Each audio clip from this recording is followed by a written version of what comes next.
제91칙 염관의 무소부채. 무소뿔 부채가 부서졌다면 나에게 무소를 데려오라고 하며 마루의 한 구절에 비로소 미혹과 깨달음의 경계에 이르러서는 기묘한 나루터를 끊고 번부와 성인도 통하지 못하였다. 본칙. 하루는 염관 스님이 시자를 불러 말했다. 무소부채를 가져와라. 시자가 말했다. 부채가 부서졌습니다. 염관 스님이 말했다. 부채가 부서졌다면 나에게 무소를 데려와라. 시자는 대답이 없었다. 여기에 대해 투자 스님은 말했다. 데려오는 것은 사양치 않지만 뿔이 온전치 못할까 염려스럽습니다. 이 말에 대해 설두 스님은 염하였다. 나는 온전치 않은 뿔을 필요로 한다. 석상 스님은 말했다. 설령 데리고 온다고 해도 화상께서는 받지 않으실 것입니다. 이 말에 대해 설두 스님은 염하였다. 오히려 무소가 있었구나. 자복 스님은 일원상을 그리고는 그 가운데에 우자를 썼다. 여기에 대해 설두 스님은 염하였다. 방금은 어째서 저 소를 끄집어내지 않았을까? 보복 스님은 말했다. 화상께서는 나이가 연로하시니 특별히 사람을 청하는 것이 좋겠습니다. 여기에 대해 설두 스님은 염하였다. 애석하다. 수고를 했어도 공로가 없다. 내용을 보겠습니다. 하루는 염관 스님이 시자를 불러 말했다. 무소부채를 가져와라. 염관 제한 스님은 마조대사에게서 법을 얻었습니다. 뒷날 염관 해창원에 머물며 도를 펼쳤기에 염관 스님이라고 불리게 되었습니다. 어느 날 문득 염관 스님은 시자를 불렀습니다. 그리고는 말했습니다. 무소부채를 가져와라. 무소부채란 코뿔소 뿔로 만든 부채를 가리킵니다. 여름에는 서늘함을 일으키고 겨울에는 따뜻함을 일으킵니다. 사실 염관 스님이 쓰던 그 부채는 진작에 부서져서 더 이상 못 쓰게 되었습니다. 그런데 지금 저 옛 사람은 무엇 때문에 갑자기 부채를 찾았을까요? 시자가 말했다. 부채가 부서졌습니다. 시자는 그저 사실 그대로를 말하였습니다. 여기까지만 보면 그저 평상적인 말이 오고 가는 것처럼 보입니다. 그러나 다음 구절에서 저 옛 사람만이 할 수 있는 한마디를 던집니다. 염관 스님이 말했다. 부채가 부서졌다면 나에게 무소를 데려와라. 그렇다면 코뿔소를 데려오라고 말하고 있습니다. 지금 저 옛 사람이 말하고자 하는 뜻이 무엇일까요? 이것을 아는 것이 핵심입니다. 지금 시자는 그것을 알아차렸을까요? 여기에 대해 원호 스님은 말하기를 줄줄 세는 것이 적지 않다. 유주가 오히려 나았다. 가장 괴로운 것은 신라이다. 그런데 화상은 무소를 가지고 무엇을 하려는가 라고 하였습니다. 이것이 무슨 말일까요? 다시 살펴보도록 하겠습니다. 줄줄 세는 것이 적지 않다라고 한 것은 이것을 무소라고 말해서는 허술함이 많다는 것입니다. 유주가 오히려 낫다. 가장 괴로운 것은 신라이다라고 한 것은 100개의 입으로도 부합하기 어렵다는 것입니다.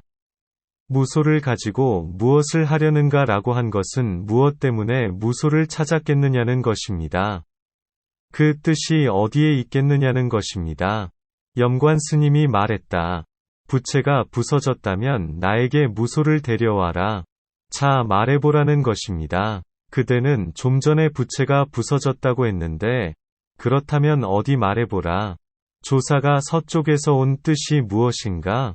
대답해 보라는 것입니다. 시자는 대답이 없었다. 그러나 시자는 대답이 없었습니다. 여기에 대해 원호 스님은 말하기를 과연 그렇구나. 무공철추이다. 애석하다라고 하였습니다. 속수무책이라는 것입니다. 이것을 어떻게 하지 못했다는 것입니다. 애석하다 고한 것은 저 시자가 이와 같은 기회를 놓치는 것이 안타깝다는 것입니다. 여기에 대해 투자 스님은 말했다. 데려오는 것은 사양치 않지만 뿔이 온전치 못할까 염려스럽습니다. 지금 투자 스님은 저 시자를 대신해 시험 삼아 답변을 내놓았습니다. 자신이라면 저 무소를 데려올 수 있다는 것입니다. 그렇지만 뿔이 온전치 못할까 염려스럽다는 단서를 붙였습니다. 뒷면을 드러내면 틀림없이 앞면은 감추어질 거라는 것입니다. 어둠을 드러내면 빛은 감추어질 거라는 것입니다. 이 말에 대해 설두 스님은 염하였다. 나는 온전치 않은 뿔을 필요로 한다. 설두 스님은 투자 스님의 답변에 한마디를 붙였습니다. 일단 저 소를 끌고 오라는 것입니다. 무엇보다도 먼저 이 일을 밝혀야 한다는 것입니다. 저 이치와 현상이 원융하게 하나로 합하지만 서로가 서로에게 걸림이 없는 도리를 알겠느냐는 것입니다. 이치는 현상에 걸림이 없고 현상은 이치에 막힘이 없다는 것입니다. 석상 스님은 말했다. 설령 데리고 온다고 해도 화산께서는 받지 않으실 것입니다. 저 석상 스님에게는 가히 몸을 돌리는 곳이 있었을 뿐 아니라 옛 사람을 가깝게 친근하는 눈이 있었다고 하겠습니다. 그는 저 서쪽 오랑캐가 지했어도 회하지는 않았다는 구절을 깊이 살폈다는 것입니다. 이 말에 대해 설두 스님은 염하였다. 오히려 무소가 있었구나. 이것은 흡사 부자가 부자인 줄을 모르는 것과 같고 미인이 미인인 줄을 알지 못하는 것과 같다는 것입니다. 그러기에 오히려 진실로 부유하고 진실로 미인이라는 것입니다. 여기에 대해 원호 스님은 말하기를 험준하다. 배를 잘못 정박했다. 배머리를 거두라라고 하였습니다. 험준하다라고 한 것은 설두 스님이 이처럼 말하는 것을 저 성문 연각보살이 살피기란 참으로 천길절벽과 같다는 것입니다. 배를 잘못 정박했다. 뱃머리를 거두라라고 한 것은 점 찍으면 오지 않고 오면 점 찍지 않는다는 것입니다. 여기에 대해 다시 자복 스님이 말했습니다. 자복 스님은 일원상을 그리고는 그 가운데에 우자를 썼다. 일원상을 그리고는 이라고 한 것은 삼라만상을 하나의 실로 꿰었다는 것입니다. 그 가운데에 우자를 썼다라고 한 것은 곧 이러한 도리를 보이기 위해 저 방편문을 빌렸다는 것입니다. 여기에 대해 원호 스님은 말하기를 볏짚으로 굳이 소를 지를 필요는 없다. 그림자를 가지고 노는 자이다 라고 하였습니다. 원 가운데 우자를 쓴 것은 마치 볏짚을 묶어 소를 지어 보이는 것과 같다는 것입니다. 그것은 흡사 근기에 따라 거기에 응하여 펼쳐 보인 것과 같다는 것입니다.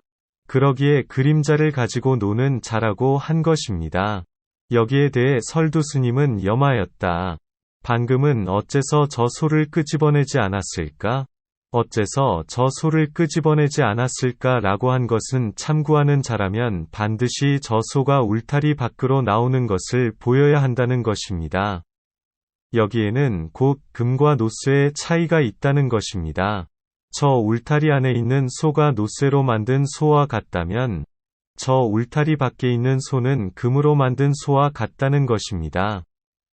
여기에 대해 보복 스님은 답변을 내놓았습니다. 보복 스님은 설봉 스님에게서 법을 받았습니다. 보복 스님은 말했다. 화산께서는 나이가 연로하시니 특별히 사람을 청하는 것이 좋겠습니다. 화산께서는 나이가 연로하시니 라고 한 것은 앞에서는 부채를 찾고 뒤에서는 무소를 찾는 것이 마치 오락가락하는 것과 같다는 것입니다. 이것은 곧 깨달음과 미혹의 차별을 벗어났다는 것입니다. 이치와 현상이 원만하게 융통하다는 것입니다. 특별히 사람을 청하는 것이 좋겠습니다 라고 한 것은 여기에는 반드시 하나의 길을 터두어야 한다는 것입니다. 여기에 대해 원호 스님은 말하기를 외딴 곳에서 관리를 욕하는구나. 신랄하게 쓴 소리를 해서 무엇 하려는가 라고 하였습니다. 외딴 곳에서 관리를 욕하는구나 라고 한 것은 곧 새 집이 마을을 이루는 촌락에서 마치 소금을 담당하는 관리를 지적하는 것과 같다는 것입니다. 저 보복 스님에게는 그것조차도 오히려 달갑지 않다는 것입니다. 신랄하게 쓴 소리를 해서 무엇 하려는가 라고 한 것은 보복 스님은 장차 무엇을 도모하고자 그렇게 말했겠냐는 것입니다. 암두 스님은 무엇을 도모하고자 덕산 스님을 향하여 이 늙은이가 마루구를 모르는구나 라고 했겠느냐는 것입니다. 여기에 대해 설두 스님은 염하였다. 애석하다. 수고를 했어도 공로가 없다. 지금까지 투자 스님, 석상 스님, 자복 스님, 보복 스님이 차례로 염관 스님의 무소에 대해 보였습니다. 모두가 저마다 생사를 벗어나는 살림살이가 있었기에 서로 입을 보태어 이처럼 보였다는 것입니다. 공로가 없다라고 한 것은 이렇게 수고를 했어도 제대로 알아듣는 자가 없다는 것입니다. 손을 맞잡고 이끌고자 했어도 그만한 결과를 내지 못했다는 것입니다. 여기에 대해 설두 스님은 노래하였습니다. 송, 무소부채를 오랫동안 써왔는데 물으면 원래 모두 모른다. 한량없는 청푼과 무소뿔이여 모두 구름과 비가 가는 것과 같아 뒤쫓아 추적하기 어렵다. 설두 스님은 다시 말했다. 만약 청풍을 다시 되돌리고 두각이 다시 생기게 하려면 선객들이여 각자 일전어를 해보라. 염관 스님은 물었다. 부채가 이미 부서졌다면 나에게 무소를 데려와라. 이때 한 스님이 나와서 말했다. 대중들이여 참구를 위해 승당으로 갑시다. 설두 스님이 하고 나서 말했다. 낚싯바늘을 던져 고래를 낚으려고 했더니 새우개구리가 걸렸구나. 그리고는 곧 자리에서 내려갔다. 하나하나 살펴보도록 하겠습니다. 무소부채를 오랫동안 써왔는데 수행자들 모두가 이 부채를 쓰고 있다는 것입니다. 여름에는 이것을 써서 더위를 식히고 겨울에는 이것을 써서 화롯불을 돋는다는 것입니다. 이 부채를 써서 추위 속에서는 추위를 잊게 하고 더위 속에서는 더위를 잊게 했다는 것입니다. 물으면 원래 모두 모른다. 그럼에도 불구하고 저 시자가 그런 것처럼 모두가 알지 못했다는 것입니다. 한량없는 청푼과 무소뿔이여. 한량없는 청풍은 부채에서 나오고 부채는 뿔에서 나오고 뿔은 바로 무소에서 나옵니다. 저 무소를 얻어야 비로소 바람이 없는 가운데 물결을 일으키고 풍류가 없는 곳에서 풍류는 짓는 무한히 한가로운 도인의 살림살이가 있다는 것입니다. 모두 구름과 비가 가는 것과 같아 뒤쫓아 추적하기 어렵다. 그것은 마치 비와 구름이 남쪽으로 북쪽으로 옮기는 것처럼 머무는 바가 없고 자취를 남기지 않는다는 것입니다. 설두 스님은 다시 말했다. 만약 청풍을 다시 되돌리고 두각이 다시 생기게 하려면 선객들이여 각자 일전어를 해보라. 만약 청풍을 다시 되돌리고 두각이 다시 생기게 하려면 이라고 한 것은 어떻게 하면 활짝 깨닫고서 저 무한한 풍류를 짓겠느냐는 것입니다. 선객들이여 각자 일전어를 해보라. 누가 저 일전어를 낼 수 있을까요? 일전어란 곧 아직 깨닫지 못한 자에게 한마디를 던져서 미혹을 깨부수고 깨달음으로 들어가게 해주는 한마디를 토해내는 것을 말합니다. 저 옛 사람의 한마디가 바로 이와 같은 것입니다. 염관 스님은 물었다. 부채가 이미 부서졌다면 나에게 무소를 데려와라. 만약 부채가 이미 부서졌다라고 한 것을 안다면 또한 선상을 뒤엎어야 했다라고 한 뜻도 알 것입니다. 이미 이와 같다면 문득 그의 손안에 속옷비가 쥐어져 있을 거라는 것입니다. 그때 그는 그저 그것을 끌고 저 옛 사람 앞에 데려다 놓으면 되는 것입니다. 그때 한 스님이 설두 스님 회상의 대중 가운데에서 나와서 말했습니다. 이때 한 스님이 나와서 말했다. 대중들이여 참구를 위해 승당으로 갑시다. 이 스님은 말하였습니다. 다 함께 이 법당에서 승당으로 자리를 옮기자는 것입니다. 그는 과연 염관 스님의 콧불소를 알고서 이런 말을 했을까요? 아니면 모르고서 했을까요? 여기에 대해 원호 스님은 말하기를 도적이 지나간 뒤에 활을 당겼다. 창을 빼앗기고서 앞으로는 마을에 이르지 못하고 뒤로는 객점에 미치지 못하였다라고 하였습니다.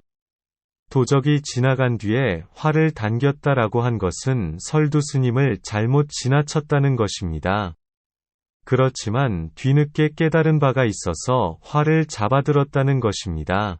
창을 빼앗기고서 라고 한 것은 그가 편의를 잃었다는 것입니다. 앞으로는 마을에 이르지 못하고 뒤로는 객점에 미치지 못하였다라고 한 것은 편의에 머물지도 않고 실제의 땅을 밟은 것도 아니라는 것입니다. 설두 스님이 하고 나서 말했다. 낚싯바늘을 던져 고래를 낚으려고 했더니 새우개구리가 걸렸구나. 그리고는 곧 자리에서 내려갔다. 설두 스님이 하고 소리친 것은 경책하고 꾸짖는 소리입니다. 저 스님을 후려친 것입니다. 설령 그렇다고 해도 승당의 창문 아래에서 졸고 있는 처지를 면한 것이 아니라는 것입니다.